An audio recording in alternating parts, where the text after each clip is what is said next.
ಇದ್ದಿದ್ದು ನಾವು ಕರ್ನಾಟಕದಲ್ಲಿ ಅವ್ರಿಗಿಂತ ಒಂದು 2 ಹೆಚ್ಚು ಗ್ಯಾರಂಟಿ ಕೊಡ್ತೀವಿ ಅನ್ನೋಂಥ ಗ್ಯಾರಂಟಿ ಕೊಡಬೇಕಾಗಿದೆ. ಅದು ಕೊಟ್ಟಾಗ ಮೊದಲು 2028ರಲ್ಲಿ ತಗಡಾ ಮುಕಾಬಲ ಜೋರ್ದಾರ ಅಂತ ಯುದ್ಧ ಆಗ್ತದೆ. ಅದಿಲ್ಲ ಹೋದ್ರೆ ಮತ್ತು 2028ರಲ್ಲೇ ಸಹಜದ. ಯಾಕಂದ್ರೆ ಉದ್ಯೋಗಗಳಿಲ್ಲ, ನಿರುದ್ಯೋಗ ಹೆಚ್ಚಾಗ್ಯದ, ಬಡತನ ಹೆಚ್ಚಾಗ್ಯದ. ಇದನ್ನು ಹೇಳೋ ಅವಶ್ಯಕತೆ ಇಲ್ಲ. ಯಾವ ಫೀಲ್ಡ್ಗೆ ಹೋಗ್ತಾರೆ ಅವರು. ಇದರಲ್ಲಿ ಇಬ್ಬರೂ ಕಾರಣ, ಸಿದ್ದರಾಮಯ್ಯರು ಕಾರಣ, ಸೆಂಟ್ರಲ್ ಗೌರ್ಮೆಂಟು ಕಾರಣ. ಸ್ವತಃ ನಮ್ಮ ಸಿದ್ದರಾಮಯ್ಯ ಹೇಳ್ತಾ ಇದ್ದಾರೆ 4.5 ಲಕ್ಷ ಕೋಟಿ ರೂಪಾಯಿ ನಾವು ಟ್ಯಾಕ್ಸ್ ಕೊಡ್ತೀವಿ, ನಮಗೆ ಕೊಡೋದು ಎಷ್ಟ, ನಮ್ಮ ಅಭಿವೃದ್ಧಿ ಆಗಿ ಸಾಧ್ಯ ಇಲ್ಲ, ಅವ್ರ ಮೇಲೆ ಹಾಕ್ತಾರೆ, ಅವ್ರಿದ್ದಾರೆ ಇವ್ರ ಮೇಲೆ ಹಾಕ್ತಾರೆ. ಆದರೆ ನಾವು ಟ್ಯಾಕ್ಸ್ ತುಂಬೋದೇನು ಸುಳ್ಳಲ್ಲ.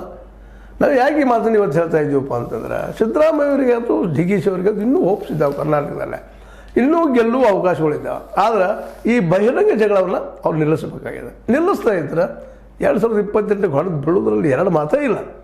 ನಿಲ್ಲಿಸೋದು ಹೇಗಪ್ಪ ಅಂದರೆ ಸುಮ್ಮನೆ ಅಧಿಕಾರ ನಡೆಸ್ಕೊಂಡು ಹೋಗುವಂಥದ್ದು, ಒಳ್ಳೆ ಕೆಲಸಗಳು ಮಾಡುವಂಥದ್ದು, ಜನರಿಗೆ ಬೇಕಾದ ಕೆಲಸಗಳು ಮಾಡ್ಕೊಂಡು ಹೋಗುವಂಥದ್ದು, ರೈತರಿಗೆ ಬೇಕಾದ ಕೆಲಸಗಳು ಮಾಡ್ಕೊಂಡು ಹೋಗುವಂಥದ್ದು.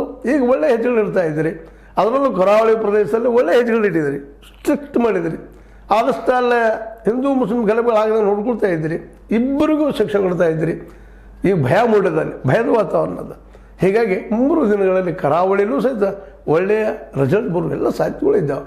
ಯಾಕಂದರೆ ಯಾರಿಗೂ ತಮ್ಮ ಮಕ್ಕಳ ಭವಿಷ್ಯವನ್ನು ಹಾಳು ಮಾಡ್ಕೋಬೇಕಂತಿಲ್ಲ. ತಮ್ಮ ಮಕ್ಕಳಪ್ಪ ಚೆನ್ನಾಗಿರಬೇಕು, ಚೆನ್ನಾಗಿ ಓದಬೇಕು, ಚೆನ್ನಾಗಿ ಉದ್ಯೋಗ ಮಾಡಬೇಕು, ಚೆನ್ನಾಗಿ ಬದುಕು ಮಾಡಬೇಕು, ಮುಂದಿನ ಬದುಕಿನ ಮುಂದೆ ಉಳಿಬೇಕು ಅನ್ನೋಂಥ ಕನಸು ಅವ್ರಿಗೆ only seeing in the way of that. ಪ್ರತಿಯೊಬ್ಬರು ತಮ್ಮ ಮಕ್ಕಳು ನೆಮ್ಮದಿಯಿಂದ ಇರಬೇಕು, ಅವ್ರ ಬದುಕು ನೆಮ್ಮದಿಯಾಗಿರಬೇಕು ಅನ್ನೋದು ಎಲ್ಲರೂ ಅದ. ಹೀಗಾಗಿ ಕರಾವಳಿಯಲ್ಲಿ ನಿಧಾನಕ್ಕೆ ಶಾಂತಿ ನೆಮ್ಮದಿ ಬರ್ತಾ ಇದೆ. ಅಲ್ಲಿ ನಡೀತಾ ಇದೆ, ಇಲ್ಲಂತಲ್ಲ, ಪೂರ್ತಿಯಾಗಿ ನೆಮ್ಮದಿ ಬಂದಂತಲ್ಲ. ಆದರೆ ಹೌದು ಕಂಪ್ಲೇಂಟ್ ಕೊಟ್ಟರೆ ಮತ್ತೇನು ಮಾಡಿದ್ರೆ ನಮ್ಮ ಜೀವ